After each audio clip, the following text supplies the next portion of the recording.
Seth, when you and I were together once a couple of years ago, you may recall I asked you, what business were you in? What was your SIC code? And you thought about it for a few minutes, and you gave me several answers, one of which I'll never forget. I'm going to misquote you, but in essence, you said, one of your talents, the business you're in, is to help to give context, to structure, to name things that people otherwise didn't maybe have a name for. Without the name, they weren't really able to address them or identify them. I'm sure I've slaughtered the quote, but have I got part of that right? Do you think that's part of your value is in your teaching, you're able to name parts of our lives that we are maybe drowning in or thriving in, and the more we can name them and identify them, the more we can thrive in them or leave them behind or move them forward?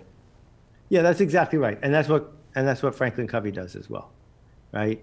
That when you think about effective training, when you think about the breakthroughs of the original 7 habits, that naming it permits us to store it. It permits us to work on it. And most of all, it permits us to talk to other people about it. And what differentiates human beings from most species is we can talk to each other about things. So if something gets talked about, it evolves over time. People contribute to it and moves forward. So it's super easy, for example, to talk about a logo, which is why it's so hard for a company to change its logo. It's really difficult to talk about the organic chemistry that's involved in a non-foaming antibacterial food-safe soap.